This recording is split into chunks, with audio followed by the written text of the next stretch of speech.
What's up everyone, it's Scotty with Money Investing. So in this video, we are going to be talking about NIO, Palantir, and Tesla. Since you guys absolutely love these daily technical updates on these companies, I did a poll. I asked you guys in my yesterday's video, lots of comments asking for these video series to continue. And that's exactly what we're going to do in this video and moving forward as well. So hope you guys enjoyed this video. The only thing I'm asking in return is that you drop a like and of course subscribe to the channel if you haven't already. And the link to our Discord and Patreon is going to be down below. There is a 16% annual discount that's available till the end of this month. And that'll give you access to all the buy and sell alerts, options alerts, trade ideas. Everything's going to be included, as well as the brand new options course that's available with a 50% discount. And that coupon code is going to be launch if you want to take advantage of that. And again, this is a brand new course, and the bundle with the fundamental analysis, technical analysis, and the options course, all three of them are also available for a 50% discount. And this is a brand new lower priced tier in our Discord that I wanted to start and of course introduce to you guys as well, which gives you access to our private Discord channel, the market updates and analysis section, and more importantly, members only private videos as well. These are ad-free videos with a lot of value and a lot of insights into the market that you can also gain access to with a link down below. So let's talk a little bit about NIO first, and then we'll dive into Tesla and Palantir. But NIO definitely getting a little bit of a rejection at $14, $13.85, $13.79, some of the resistance levels that we talked about in my yesterday's video. So NIO, you'll notice, was only up about 0.5%. At one point during the day, the stock was very, very green. So if you come over here to the intraday price action, you'll notice that NIO from its pre-market level of 14.16 pretty much dropped over 6%. Then it recovered a little bit back over to 13.75, and then sold right back down as the Nasdaq and the Dow and the S&P and pretty much the entire market was rolling over. After hours, it did push higher a little bit back over 2% to 13.44. But the bottom line is we are overextended from a technical standpoint. So as you guys can see, the RSI at over 77, the MACD also pretty aggressively to the upside. And we also talked about the average profitable shares with a cost basis sitting roughly around $10 and over 98% of shares currently profitable for NIO. So we know what the catalyst has been, right? The National Development Reform Commission, so NDRC, the Chinese government agency responsible for economic development, said that it intends to attract private capital in order to fuel the growth of several major industries such as transportation, clean energy, and infrastructure. And the government's clean energy push was welcomed by NIO and other EV investors, though it still remains unclear how that's going to really lead to a direct benefit to these automaker. In addition, NIO shares also benefit from the company's launch of its updated battery leasing program last week. And under the new terms, NIO drivers that wish to lease a battery can replace their packs with a higher energy density alternative daily instead of months or years later. And of course, we know the short interest has been pretty aggressively high as well at over 7, 10, 12%. And we have seen a significant rally for NIO year to date, up a little bit over 29, close to 30%. So moving forward, I think it's going to be very interesting what ends up happening in terms of that resistance level that we talked about. We are still above that 300 simple moving average. So that is, again, a sign of more potential upside. But I want to be very clear and caution you guys that the RSI at over 77, incredibly overbought. The last time we were actually at these levels was literally back in November of 2020.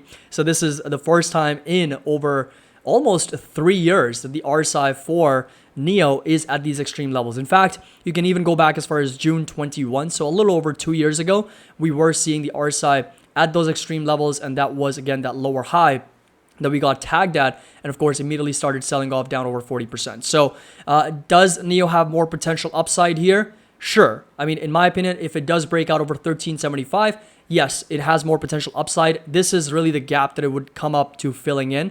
That's going to be this right here, level all the way up to $17. $17 is going to be that next resistance that I would be watching for NIO.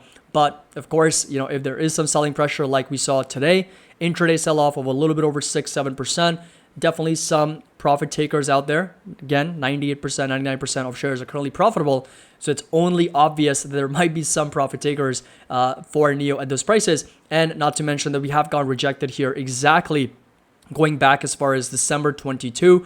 This right here, not quite at 13.75, but a little bit over 13.20 earlier this year, back in January of 23. So those are going to be some levels to obviously watch as well for NIO. So resistance is going to stay put exactly where we are at roughly around 1375. We've got a decent support potential at that 300 simple moving average, or all the way down to 1061 once again. And if you do see some more momentum, some more potential breakouts to the upside, this right here is the level where I could see NIO getting up to another 20-25% potential upside to $17 per share.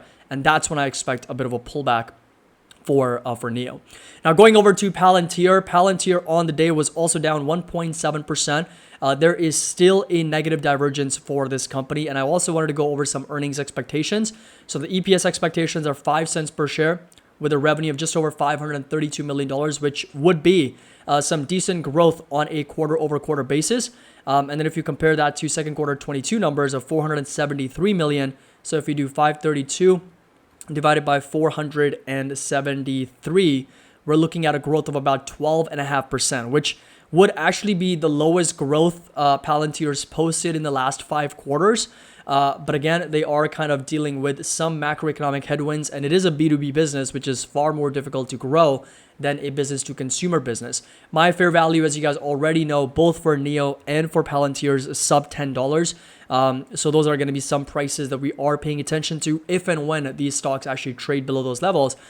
It's going to be a bit of a debate whether dollar cost average or not, because Palantir, I would be a lot more confident in dollar cost averaging sub 10 at closer to $9-8 than NIO, for the simple reason of profitability, right? So rising revenue contributed to Palantir's profitable first quarter, and the company hit $525 million in sales. And the first quarter 2023 was the latest in string of quarters which Palantir delivered double-digit revenue growth despite 2022's macroeconomic headwinds as well. And we know that Palantir definitely does have a lot of significant potential with artificial intelligence as well. And AI is necessary to sift through and make sense the massive amount of digital data we produce every day. And now the amount of data that we produce is calculated in zettabytes, which is about 1 trillion gigabytes. And the secular trend for AI is so important in the context of zettabyte era that an AI market is forecasted to expand from $142 billion to $1.8 trillion by 2030, providing a multi-year tailwind for Palantir and, of course, a lot of other artificial intelligence companies, including NVIDIA, Tesla, and, of course, not to mention AI. While other companies also possess AI capabilities, Palantir's competitive advantage stems from the fact that its systems were built to handle classified government intelligence. And for instance, Palantir provided the US Army with analysis used in Army's battlefield intelligence system as well. So that's kind of like the bull case for Palantir, right? So we obviously are getting a little bit of that resistance at $17. So that's going to be that technical level. And if you do see a bit of a breakdown here below that 21 EMA, which I guess is not unlikely considering the overall market and macroeconomic landscape, I wouldn't be surprised for Palantir to kind of trade back lower at 1350, which again may give people, investors, opportunity to dollar cost average a little bit at those prices, even though I wouldn't. I'm looking at sub $10 as my fair value, but this would also suggest as a good swing trading opportunity for Palantir as well. As you guys can see that we previously got validated at 1350 and obviously rallied over 34 to 35%. So resistance is going to stay put at $17 for Palantir. Support level is going to stay put down to 1350.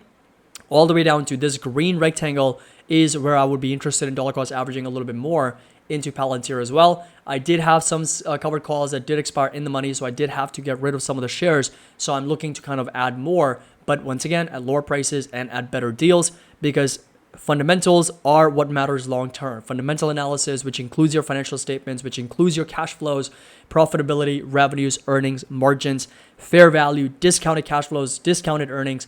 That is really what matters for the long term. Regardless of what the potential is for these companies with AI and electric vehicles, at the end of the day, execution is what matters most. And if the companies can execute, they're going to be successful. If they can't, if it's only an idea without proper execution, it means nothing. It is pretty much worthless and as good as having no idea. That's something to keep in mind always. Now, speaking of execution, Tesla has been very good at executing, although margins have obviously been a topic of conversation. And of course, in their more recent earnings, margins did compress, dropping below the 10% mark.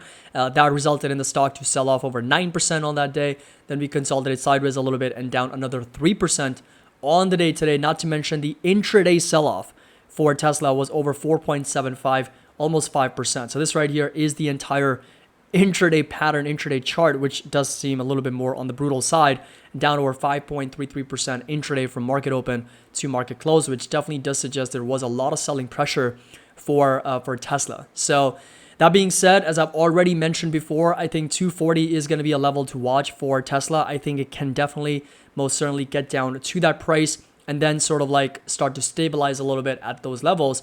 But of course, 228 and of course down to low 200s are going to be much better areas of support and demand for Tesla, with my fair value obviously sitting in the 150s for this company. So resistance is going to be at 275 all the way up to 312. This is a long-term stock for me. So again, my biggest allocation is Tesla right now. And again, long-term, I have no doubts that Elon Musk and Tesla is going to be able to execute well and continue to offer a lot of value to its customers. So support level, intermediate support, 240 down to 228 to low 200s, resistance at 275 to 312. And of course, my fair value down in the 150s for Tesla. So hope you guys enjoyed this video, found it helpful. If you did, make sure that you drop a like. Don't forget to subscribe to the channel. And don't forget, we do have a brand new lower price tier for Discord. We also do have the options course available with the coupon launch, 50% off. And both of these does expire at the end of this month. So if you want to take advantage of that, link's going to be down below. As always, if you enjoyed this video, found it helpful, make sure that you drop a like, subscribe to the channel. Happy investing. I'll see you all in the next video.